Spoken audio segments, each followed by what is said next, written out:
Bharatiya Janata party से नवीन कुमार हमारे साथ जुड़े हुए हैं, विवेक यादव जी आम आदमी पार्टी से हमारे साथ हैं, मुकेश नायक जी कांग्रेस से इस वक्त हमारे साथ जुड़े हुए हैं और हमारा वरिष्ठ पैनल भी इस वक्त हमारे साथ जुड़ा हुआ है।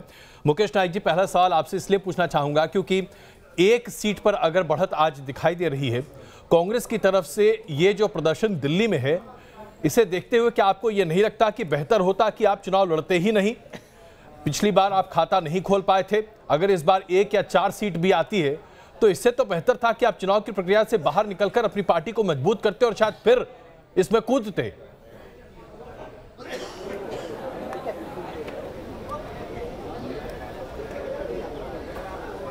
है ना, वो नहीं हो पाया। सही व्यक्ति को सही स्थान पर नहीं रखा, संगठन ठीक से नहीं बनाया। जो मोर्चा संगठन थे कांग्रेस के, उसकी धार और पैनापन लगभग खत्म हो गया था। जब कोई योद्धा पराजित मन से ही युद्ध में जाता है तो उसकी विजय कैसे होगी? और कार्यकर्ता कांग्रेस का वो तैयार नहीं था अपने नेता को सपोर्ट करने के लिए, क्योंकि कार्यकर्ता को कोई उम्मीद जगाने वाला नहीं था। दूसरी चीज, जिस तरह का नैरेशन बना दिल्ली के चुनाव में, एक तरफ तो सांप्रदायिकता की आंधियां, धार्मिक आस्थाओं का शोषण करना, धर्म को राजनीति का औजार बना देना और शाहीन बाग को एक प्रच्छन्न सांप्रदायिकता की दीवार के रूप में खड़ा कर देना। दूसरा, केजरीवाल की उपलब्धियां और उनकी क्रेडिबिलिटी, इनके बीच में इलेक्शन हुआ। मैं सबसे ज्यादा इस बात को लेकर मुझे एक उम्मीद जाग रही है देश में कि अब क्वालिटी ऑफ पॉलिटिक्स और परफॉर्मेंस दोनों तरफ भारत के इलेक्शन का नैरेशन चेंज अगर होता है तो ये हमारी हार कोई मायने नहीं रखती, ये देश के हित में होगा। मैं एक सवाल और ले लूं इससे पहले कि नवाज अपना सवाल पूछें। मुकेश नायक जी, आपने इतनी संजीदगी से अपनी बात सामने रखी, पार्टी की कमियों को भी स्वीकारा, जो कि अपने आप में बहुत तारीफ की बात है, लेकिन ये बताइए कि आखिरकार कांग्रेस को कौन सा सांप डस गया है?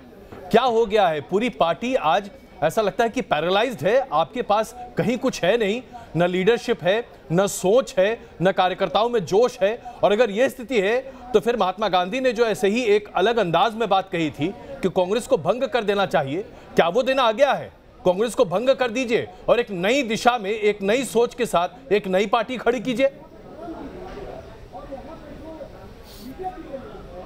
नहीं, कांग्रेस पार्टी पूरी क्षमताओं के साथ उठकर खड़ी होगी। कांग्रेस के पास कार्यकर्ता है लेकिन संगठित नहीं है। कांग्रेस के पास लीडर हैं लेकिन उन्हें सही स्थान पर नहीं रखा जाता, निर्णय सही समय पर नहीं होते। किसी पॉलिटिकल पार्टी का प्रवक्ता इतनी बेबाक, कोई टाइमिंग नहीं है किसी डिसीजन की। जो जिला कांग्रेस कमेटी के अध्यक्ष मर गए हैं, 1-1 साल से उनके स्थान पर अध्यक्ष नहीं बना पाए हम लोग। मुझे लग रहा है मुकेश जी, मेरा एक सवाल है, विनोद अग्निहोत्री बोल रहा हूँ। ये जो आप स्वीकृति कर रहे हैं और बड़ी अच्छी हम सबको लग रही है, क्या इसके लिए कांग्रेस का केंद्रीय नेतृत्व जिम्मेदार है? सोनिया गांधी और राहुल गांधी, उनकी वजह से ये जड़ता आई है या खरा दोष आप बीच वालों में देंगे? ऐसा लगता है कि रमेश भदौरिया भी कुछ कह रहे हैं। अब मैं आता हूं विनोद जी, अभी तुरंत 1 मिनट। नहीं, एग्जिट पोल तो हमेशा ऐसा नहीं होता ठीक ही आ जाते हैं। हरियाणा में कौन से एग्जिट पोल ठीक थे? ठीक है ना जी। तो एग्जिट पोल तो एक आकलन होता है, आकलन में 20, 30, 50 लोगों का आकलन, क्या नाम बता, कभी कभी एक ही ग्रुप के लोग टकरा जाते हैं। तो ऐसा नहीं है कि हमेशा एग्जिट पोल ठीक ही होंगे और हमेशा गलत ही होंगे। कितने सीटों की उम्मीद है आपको? फाइनली सरकार बना रहे हैं और कितने सीटें? बिल्कुल, मुझे इस बात का पूरा भरोसा है कि भाजपा की सरकार बननी चाहिए और कितने सीटों का आकलन? अब नेचुरल 36 सीट के बाद ही बनेगी, भाजपा की सरकार बनेगी।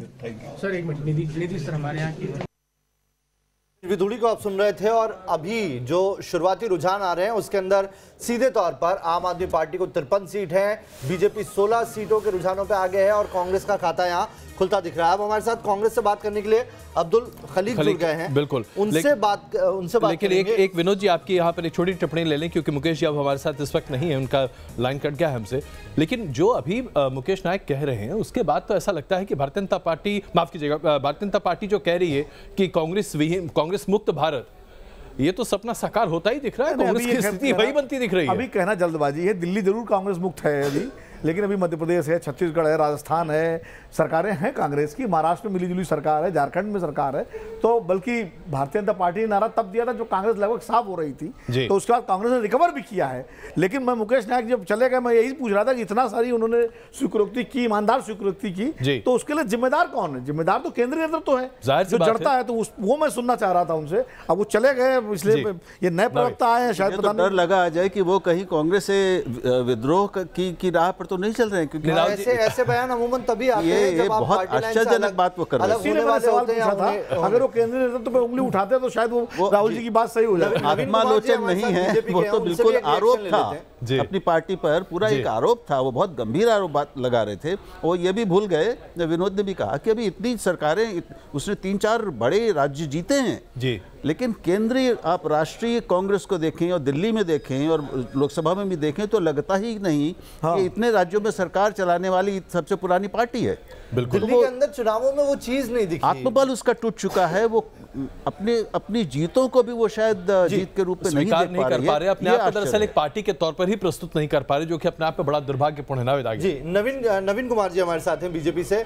नवीन जी, क्या अभी भी, चलिए नवीन जी के पास चलेंगे फिर से। अब्दुल खलीक अगर हैं हमारे साथ और सुन पा रहे हैं आप मुझे, तो आपसे यही सवाल है कि ये जो दशा आज कांग्रेस की दिल्ली में दिखाई पड़ रही है, इसके लिए कौन जिम्मेदार है? ना, पहला बात तो यह है, देखिए, जब कांग्रेस जीतते हैं तब केंद्रीय नेतृत्व को क्रेडिट नहीं देते हैं, जब हारते हैं तब उनको आलोचना करते हैं।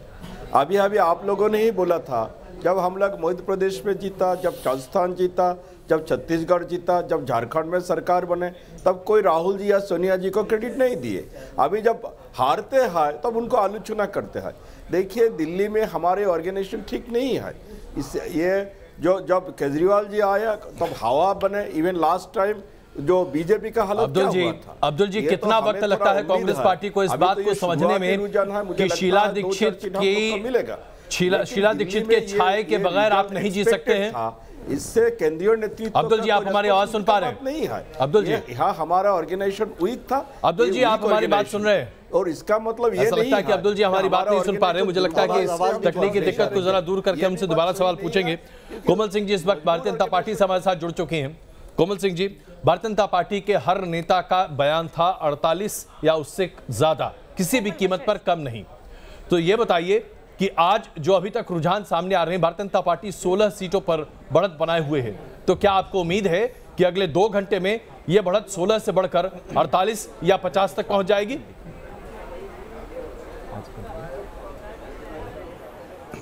जी बिल्कुल, पूरी उम्मीद है। और अभी तो 9 ही बजे हैं, आप पूरा दिन बाकी है। आप धीरे धीरे देखेंगे 10, साढ़े 10, 11 बजे के आसपास आपको नजर आता दिखेगा कि भारतीय जनता पार्टी की जितनी इस उम्मीद की वजह क्या है, जरा ये बता दीजिए। 40, 45, 50 आपको ये सोचने की जरूरत नहीं पड़ेगी। नहीं, बिल्कुल हमें सोचना चाहिए भी नहीं, ये सोचना आपको ही चाहिए। भाजपा का काम है, बिल्कुल भाजपा का काम है। भाजपा की तो सरकार थी नहीं, भाजपा ने ऐसा क्या किया जिसकी वजह से आपको लगता है कि 48 से 50 सीटें आ जाएंगी? प्रधानमंत्री के नाम पर सिर्फ देखिए, नहीं, प्रधानमंत्री के नाम पर सीटें नहीं आती जी, प्रधानमंत्री के काम पे सीटें आती हैं। प्रधानमंत्री के काम पर तो राष्ट्रीय चुनाव में सीटें आएंगी कि दिल्ली के विधानसभा की चुनाव में भी सीटें प्रधानमंत्री के काम पर आएंगी? अगर ऐसा होता तब तो फिर स्थानीय नेतृत्व की आवश्यकता ही नहीं थी। आप मुझे एक बात बताइए ना जी। नहीं, आप स्थानीय नेतृत्व की आवश्यकता बहुत ज़्यादा होती है, लेकिन हमारी दिल्ली में सरकार ना होने के बावजूद भी हमारे एमपीज के थ्रू जो भी काम हुआ है, जितना भी वर्क हुआ है जी, वो काबिले तारीफ है। और जो म्युनिसिपैलिटी ने काम किया उसके लिए आप गर्व से कहती हैं कि बड़ा अच्छा काम किया आपने। के बावजूद भी क्यों म्युनिसिपैलिटी ने क्या गलत काम किया, आप बताइए? बिल्कुल कुछ नहीं, पूरे शहर में कचरे का अंबार पड़ा रहता था और लगातार हम लोग इस तरह की खबरें दिखाते रहते थे, लेकिन उसके बारे में कोई चर्चा नहीं होती थी। कहीं पे अगर एमसीडी का हाथ रुका भी है, वो सिर्फ और नहीं, कहीं पे अगर एमसीडी का काम बताइए ना, कचरे का ढेर आपको याद है या भूल गई? सरकार की वजह से रुका है। और एमसीडी में क्या सिर्फ हमारे ही है? आपको खत्ता याद है, लैंडफिल याद है?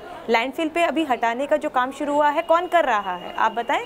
और सीलिंग की बात किसने कही? लोगों का जो लेकर जो तमाशा हो रहा है वो किसकी वजह से हुआ है? एमसीडी के थ्रू ही तो हो रही है। सीलिंग की बात एमसीडी ने तो कही नहीं। चलिए आगे बढ़ते हैं। देखिए कोर्ट के ऑर्डर्स को आप एमसीडी के अंदर तो नहीं डाल सकते। एक बात बताइए, नहीं आप एक बात बताएं ना। चलिए मैं क्षमा चाहता हूं, हम तुरंत आ रहे हैं आपके पास, हम तुरंत आ रहे हैं कोमल जी आपके पास, लेकिन हमें ये ताज़ा तस्वीरें दिखा रही हैं। नाविद प्लीज। तो आम आदमी पार्टी, देखिए आप अभी भी कह रही हैं कि नतीजे बदलेंगे, लेकिन उधर जश्न शुरू हो गया। आम आदमी पार्टी जश्न भी मनाना शुरू कर दिया है और तमाम कार्यकर्ता इकट्ठे हो गए हैं। आप अभी भी आश्वस्त अगर दिखाई देती हैं तो ये बताइए कि जश्न की तैयारी तो कुछ नहीं की गई थी।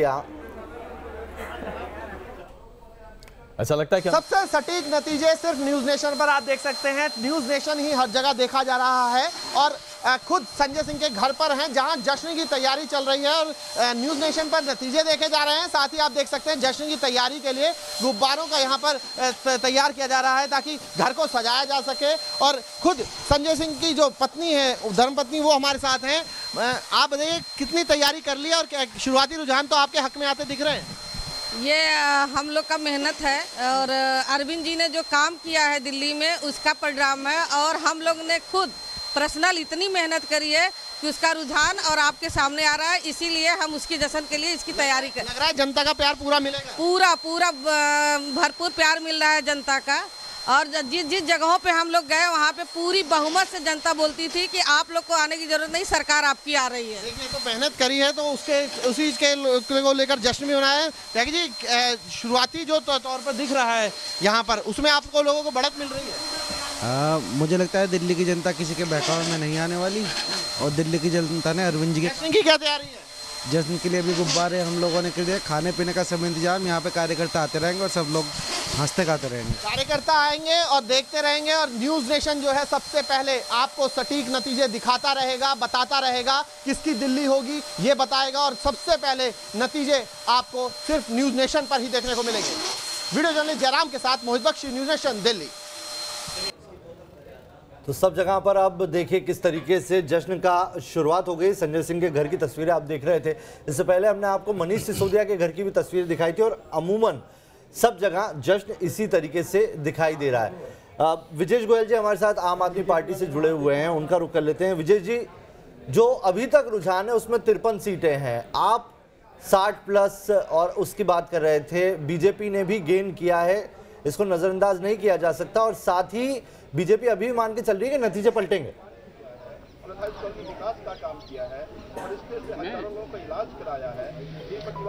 देखिए अगर मैं आपके चैनल के रुझानों की बात करूं तो 53 सीटें आपका चैनल दिखा रहा है, यानी कि 2/3 से अधिक बहुमत से आम आदमी पार्टी की दिल्ली में सरकार बनने जा रही है। अरविंद केजरीवाल जी हैट्रिक बनाने जा रहे हैं जीत की। और देखिए दिल्ली की 2 करोड़ जनता ने जिस तरह से दिल्ली के शिक्षा, स्वास्थ्य, बिजली, पानी मॉडल को स्वीकार किया, अरविंद केजरीवाल जी के विकास मॉडल पे दिल्ली की जनता ने वोट डाला है।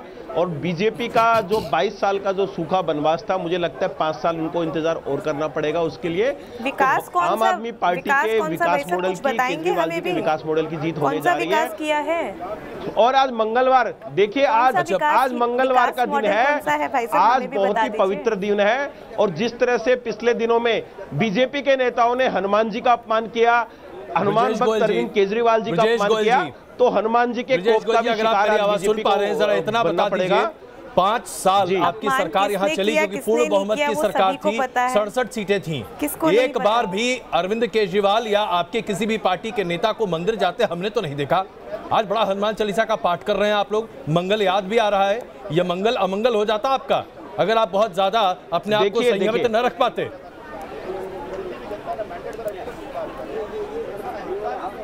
देखिए हम लोगों ने कभी भी ये जो धर्म और जाति की राजनीति है ये भाजपा हमेशा करती है। आज आप क्या कर रहे हैं? हम लोगों ने धर्म और आस्था को कभी भी राजनीति का मुद्दा नहीं बनाया। धर्म हमारे लिए, क्या बात कर रहे हैं ब्रिजेश जी? धर्म हमारे लिए अरविंद केजरीवाल है। अरविंद केजरीवाल नॉमिनेशन फाइल करने जा रहे हैं तो हनुमान जी का मजाक बनाया, अरविंद केजरीवाल जी के मंदिर जाने का मजाक बनाया। मुझे लगता है आज आप किस तरह से वो मंदिर जाते हैं पूरा उसका फुटेज दिखा रहे हैं और उसके साथ साथ चुनाव का प्रचार खत्म हो जाता है, मंदिर जाते हैं फिर चुनाव का प्रचार कर रहे हैं।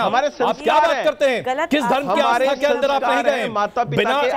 बिना हनुमान जी के आशीर्वाद के आज आप मंगल याद कर रहे होते क्या? ये हमारा संस्कार है, माता पिता के आशीर्वाद लेके निकलना। ये संस्कार उस दिन कहाँ थे जब आपको इसकी आवश्यकता नहीं पड़ती थी? ये संस्कार आज क्यों दिख रहे हैं? आज से 5 साल पहले क्यों ना दिखे? देखिए हम लोगों ने, जैसा मैंने कहा कि जिस तरह से बीजेपी ने धर्म का और हनुमान साहब, आप बीजेपी के पिच पर खेलने के लिए धर्म के शरण में गए हैं, इस बात को मानिए, इस बात को मानिए कि आपने बीजेपी से बहुत कुछ सीखा है। नहीं, बीजेपी ने तो धर्म का हमेशा से आपने सीखा है बीजेपी से, श्रेय दीजिए बीजेपी धर्म का हमेशा यूज किया है।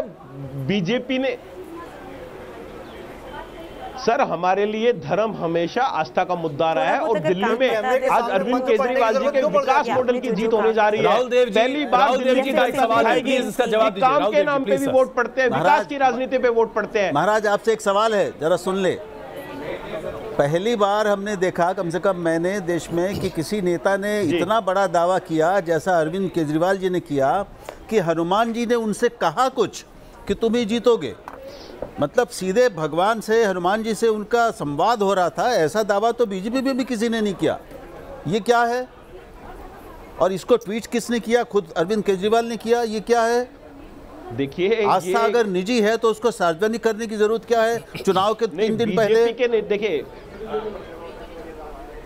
बीजेपी के, आप बीजेपी को छोड़िए, अपनी बात करिए। का ट्वीट अगर देखा होगा, आप बीजेपी को छोड़िए, आप अरविंद केजरीवाल और उनकी ट्वीट की बात कीजिए। शिवराज सिंह चौहान जी ने दिखाया कि सीपी वाले हनुमान जी मंदिर का क्या हुआ। ब्रजेश जी, आपने अगर भारतीय जनता पार्टी ज्वाइन कर लिया हो तो भारतीय जनता पार्टी की बातों को कीजिए। ब्रजेश जी, ये व्यक्तिगत आस्था का मुद्दा है। पार्टी के संबंधित सवाल पूछा है राहुल देव जी ने, उसका जवाब देने की जहमत उठाएंगे। जिस तरह से आप बीजेपी पर क्यों मजाक बनाया, बीजेपी पर इतना वक्त क्यों बर्बाद कर रहे हैं? मैं आपसे पूछ रहा हूं, आम आदमी पार्टी, अच्छा चलिए ब्रजेश जी, देखिए ऐसा कुतर्क का कोई जवाब नहीं होता। ब्रजेश जी, शायद लगता है मुझे कि आम आदमी पार्टी है चुनावी दौर में थोड़ा घबरा गई थी भारतीय जनता पार्टी के उस धार्मिक ध्रुवीकरण के कारण से, इसलिए अरविंद जी को भी हनुमान मंदिर जाना पड़ा और हनुमान चालीसा पढ़नी पड़ी और जैसा राहुल जी कह रहे हैं वो कहना पड़ा। तो ये मान लीजिए कि भाई हमें भी हनुमान जी के शरण में जाना पड़ा, उसमें क्या दिक्कत है? स्वीकार कर लीजिए। नहीं, हनुमान चालीसा, देखिए, हनुमान चालीसा उन्होंने अपनी मर्जी से नहीं पढ़ी। आप पूरा वीडियो देखिए। किसी चैनल पे जब उनसे पूछा गया कि आपको हनुमान चालीसा आती है तो उसके प्रत्युत्तर में उन्होंने कुछ चौपाइयां पढ़ी थी और मंदिर, देखिए, नियमित रूप से अरविंद केजरीवाल जी मंदिर जाते रहे हैं। मंदिर जाना हमारे लिए कोई नई बात नहीं है। ब्रजेश जी, राहुल देव जी का सवाल बड़ा ही स्पष्ट था कि खुद ये कहना कि हनुमान जी से उनका संवाद हो रहा है, उसे ट्वीट करना, अगर संवाद हो भी रहा है तो अपने जहन में भीतर रखिए ना। आप ही कह रहे हैं ना, ये धर्म आपकी निजी आस्था नहीं किया कभी। आप ट्वीट कर सार्वजनिक कर रहे हैं तो मान लीजिए ना कि आप भी धर्म के रास्ते पर चल रहे हैं। अरविंद केजरीवाल मान लीजिए, इसमें क्या दिक्कत है? और वो भी एन चुनाव के मौके पर। अरविंद केजरीवाल जी, देखिए, हनुमान भक्त हैं और नियमित रूप से वो हनुमान मंदिर जाते रहे हैं। हनुमान जी उनसे बात करते हैं, आप लोगों ने कवर किया। और हनुमान चालीसा भी आप किसी चैनल पे जब उनसे पूछा गया, क्या हनुमान, तो हमारे लिए, मैंने जैसा कहा कि धर्म धारण करने की चीज है, चुनावी मुद्दा नहीं है। लेकिन जिस तरह से हनुमान जी का मजाक भाजपा के लोगों ने बनाया, जो भी मुझे लगता है आज मंगल ने अपने विकास की रिपोर्ट कार्ड सामने रखी, गारंटी कार्ड एक पार्टी के तौर पर सामने रखा, जिसमें 10 चीजों की गारंटी ली। उन्होंने कहा कि ये मैं गारंटी दे रहा हूं, लेकिन अंततः भगवान के शरण में उनको जाना ही पड़ा। शुरू से चले गए होते क्या दिक्कत थी?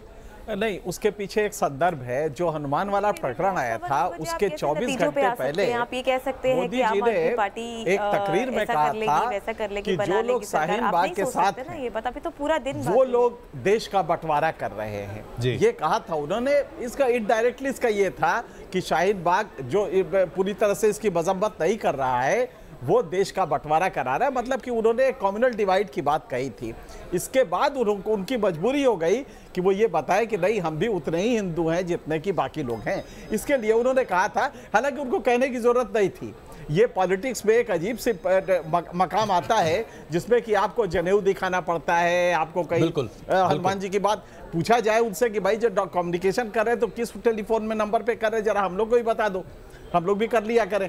तो ये तो एब्सर्ड लॉजिक, ये ऐसा नहीं है राहुल जी। मैं थोड़ा सा इसमें उदाहरण दूंगा। ऐसा पहले भी कहा है, कल्याण सिंह जब राम मंदिर आंदोलन के बाद कहते थे मेरी रामलला से बात हुई, मैंने रामलला को टेलीफोन लगाया, ये बारिश हो रही है, रामलला ने कहा बारिश रुक जाएगी। ऐसे उनके तमाम भाषण में। तो ये लॉजिकल भारतीय जनमानस उसमें, इंडियन पॉलिटिकल डिस्कोर्स में ये इलॉजिकल बातें करना बहुत आम बात है। लेकिन यहाँ पे अरविंद केजरीवाल ने जो डिलीवरी की, है। आप ताज्जुब करेंगे कि हर परिवार पर स्वास्थ्य में 50 रुपए प्रतिदिन अरविंद केजरीवाल की सरकार खर्च करती है। ये कहाँ जाएगा? इसका तो असर पड़ेगा इसमें कोई दो राय नहीं है सिंह साहब कि अगर आप शिक्षा के स्तर को क्वालिटी ऑफ एजुकेशन तकरीबन 30,000 रुपए प्रति छात्र दिल्ली सरकार खर्च कर रही है प्रति वर्ष सरकारी स्कूल में। 15,000 करोड़ कर रही है। पिछली बार 60,000 करोड़ का जो कि राष्ट्रीय एवरेज से दूना है। नहीं 3 गुना है बेस्ट स्टेट से दूना है। केरला से अच्छा है तमाम राज्यों से। तो ये अपने आप में बहुत अच्छी बात, इसमें कोई दो राय नहीं। 2.5 लाख 3 लाख बच्चों को जो एडमिशन री एडमिशन नहीं मिल रहा और आप कह रहे दिल्ली सरकार काम कर रही है। देशभक्ति बच्चों को पढ़ाना है, बहुत अच्छी बात। राजनीति करना अभी भी अगर आप इस चीज के नारे लगा रहे हैं कि दिल्ली सरकार काम कर रही है, आप ये कह सकते हैं कि अरविंद केजरीवाल जी अच्छा मुझे लगता है शामिल करेंगे। एक सेकंड जरा कोमल जी से, कोमल जी आप क्या कहना चाह रही हैं? आम आदमी पार्टी की सरकार ने दिल्ली में कुछ भी नहीं किया। कोमल जी प्लीज, आप ये कह रही हैं कि आम आदमी पार्टी की सरकार ने दिल्ली में कुछ भी नहीं किया। क्या किया है? क्या आप ये बताइए। अच्छा आप ये बता दीजिए। हाँ, बताइए 500 स्कूल कहाँ पर है? आप गए हैं देखने? आपने देखा स्कूल कैसे चल रहे हैं? 20 कॉलेजेस कहाँ पर है? आपने देखा था आपकी जब सरकार थी तो उस वक्त स्कूल कैसे चल रही थी? क्या आ गया है? चलिए कोमल जी मैं आपको क्षमा चाहता हूँ, बीच में रोक रहा हूँ। ये बहस करने की आवश्यकता नहीं। ये आम आदमी पार्टी के दफ्तर की बाहर की तस्वीरें जो आपको दिखा रहे हैं, जबरदस्त उत्साह है आम आदमी पार्टी के दफ्तर के बाहर। पूरे दिल्ली के चुनाव को देखा होगा। देखिए ऐसा है, हमने जो 4 दशक का जो चुनाव देखा है, सबसे बेटर जो है केजरीवाल जी ने काम किया है। उससे पहले किसी सरकार ने ऐसा काम नहीं किया जो कि केजरीवाल की तरह उसको पार कर जाए, उससे अच्छा काम कर सके। केजरीवाल ने वो काम करके दिया है जो देश के लिए, अच्छाई के लिए, बच्चों के लिए, उनके लिए, कैरियर के लिए, पढ़ाई लिखाई और स्वास्थ्य, ये सबसे जरूरी होती है जो कि और कोई सरकार अभी तक नहीं कर पाई और केजरीवाल जी ने ये करके दिखाया है। और चलिए टेली पर एक बार नजर डाल लेते हैं। 57 पर अब आम आदमी पार्टी दिखाई दे रही है रुझानों में आगे और 13 पर बीजेपी है। विनोद जी एक क्विक कमेंट इस पर। नहीं, अब तो जो जिस तरह के रुझान शुरू से आगे बढ़े और एग्जिट पोल में भी जिस तरह के रुझान आए थे, लगभग उसी तरफ ये मामला बढ़ रहा है। और मुझे लग रहा है कि अब तो ईवीएम्स की गिनती चल रही है। पोस्टल बैलेट का मामला तो खत्म हो गया होगा 15-20 मिनट बाद, क्योंकि दिल्ली में इतने पोस्टल बैलेट नहीं होते, इतने बाहर होते। लेकिन अभी जो रुझान आ रहे हैं अपने आप पे बड़े आश्चर्यजनक कहे जा सकते हैं। 57 सीटों पर अभी तक बढ़त दिख रही है। रुझान है ये, रुझान में इतना खुश होने की जरूरत नहीं है। कोमल जी को अभी भी यकीन है, कोमल जी अभी भी आशान्वित है। अच्छा कोमल जी, आपकी आशा के लिए एक आप भारतीय जनता पार्टी के दफ्तर में ही होंगी। बिल्कुल कोमल जी, आप भारतीय जनता पार्टी के दफ्तर में ही होंगी। भारतीय जनता पार्टी के दफ्तर में एक पोस्टर लगा है, उस पर जो लिखा है मैं पढ़कर आपसे पूछना चाहता हूँ। बिल्कुल। विजय से हम अहंकारी नहीं होते और पराजय से हम निराश नहीं होते। अमित शाह जी की फोटो लगी है इस पर। मैं पूछना चाहता हूँ आज पराजय की बात आप कैसे कर रहे हैं जब आप जानते हैं कि आप जीतने वाले हैं? ये पोस्टर आपके दफ्तर के बाहर लगा हुआ है। नहीं, हम पराजय की बात तो कर ही नहीं रहे। ये तो कॉमन सी बात है कि जनता हमारी जो भी डिसीजन लेगी वो हमारे लिए सर माथे पे है। लेकिन अभी भी हम ये बात कह रहे हैं कि रुझान में और असली नतीजे जो रिजल्ट है उसमें अभी तक तो आप ये मान रही हैं कि आप 48 सीटों से ज्यादा सीटें लेकर आ रही हैं। 2015 में जो था, ये है कि आप दिल्ली जीत रही हैं, तो फिर उसके बाद पराजय की बात करने की आवश्यकता क्यों है? 2015 में लोगों ने ट्रस्ट किया था एक झूठी पार्टी पे, एक खराब पार्टी पे, झूठे लोगों पे ट्रस्ट किया था। लेकिन इस टाइम पे जनता समझदार हो चुकी है, दिल्ली का वोटर समझदार है, वो अच्छे से ही डिसीजन लेंगे। बिल्कुल, तो वही समझ तो अभी रुझान में दिख रहे हैं। थोड़ा टाइम आप 57 सीटों पर आम आदमी पार्टी की बढ़त है और 13 सीटों पर भारतीय जनता पार्टी की बढ़त है। लेकिन ये 13 सीट भी आपके लिए महत्वपूर्ण है। 3 से 13 बहुत बड़ी बात है, इसे नकारना नहीं चाहिए। 3 में ना 13 में कहा जाता है तो कम से कम 13 में है। चलिए कोई बात नहीं, थोड़े टाइम की खुशी अगर आम आदमी पार्टी को मिल रही है दोबारा से तो ले लेनी दीजिए। जी बिल्कुल। एनके सिंह साहब, आज सुबह से जो बॉडी लैंग्वेज है वो भी बदली हुई है। मनोज तिवारी के जब हमने बयान देखा हमारे चैनल पर बात करते हुए, उन्होंने जनादेश का सम्मान वाली एक बात जोड़ दी। ये वही मनोज तिवारी जो कह रहे थे ट्वीट सेव करके रख लीजिएगा, तो अब बॉडी लैंग्वेज बदल रही है। इसको अगर रिवर्स करके आप देखिए तो क्या वो कहें कि नहीं हम पहले दिन से हार रहे? तो ये हम लोग को भी नहीं सवाल करना चाहिए कि आप कितने से जीत रहे हैं। आप मनोज तिवारी 48 कह रहे हैं, अभी मैडम भी कह रही है, वो भी कह रहे कि जनादेश सिराकों पे। अच्छा, सिराकों पे नहीं रखेगी तो विकल्प क्या है? क्या करेंगे? जनादेश आया है तो उसको तो रखना ही है। दूसरा, राजनीतिक दल के नेता को आखिर तक हार नहीं माननी चाहिए। और ये एक किसी भी राजनीतिक दल की जो क्या कहते हैं वो जुझारूपन है जो कि जिजीविषा जो है वो उसका परिचायक है। अब कांग्रेस पार्टी चुनाव से पहले ही हार मान लेती है, उसकी बात अलग है। नहीं देखिए, एक विकल्प और होता है, जैसा हमने देखा, हालांकि वो किसी राजनीतिक नेता ने नहीं किया था, एक पत्रकार ने किया कि वो आप जनता को कोस सकते हैं आप, तो ये विकल्प है कि जनता ही नालायक है, जनता ही अयोग्य है। शालीन उसमें ये कहा जी हाँ, एक पत्रकार ने तो किया, उसने कहा कि ये जनता तो बिल्कुल राष्ट्रभक्त भी नहीं है, ये तो देश टूट जाए। हाँ, कोई ये विकल्प हमेशा है। तो ये लेकिन तो ठीक है, वो जिम्मा आजकल पत्रकारों ने उठा लिया है, लेकिन कम से कम राजनेताओं ने अभी तक ये जिम्मा नहीं उठाया है। नहीं, और ये शालीन एक वो माना जाता है कि जनता के विजडम को कभी भी क्वेश्चन नहीं किया जाता। बिल्कुल, लेकिन अब ऐसे में अब्दुल साहब, अभी एनके सिंह साहब ने भी कहा, राहुल देव जी भी कह रहे हैं, यहाँ तक कि विनोद जी भी कह रहे हैं, कांग्रेस चुनाव से पहले हारने का एक तरह से मन बना लेती है। कम से कम दिल्ली में तो देखकर यही लग रहा था। आप लोग को जब इतनी निराशा थी, इतनी उदासीनता थी चुनाव को लेकर, फिर क्यों जरूरत थी मुंह जूठा करने की? आपने मुंह जूठा करके अपनी और फजीयत करा ली। क्या आपके साथ रहते तो ज्यादा आपको फायदा हो जाता है। आप आम आदमी पार्टी को समर्थन दे देते हो, आराम से पीछे से तमाशा देखते, क्या दिक्कत थी भाई?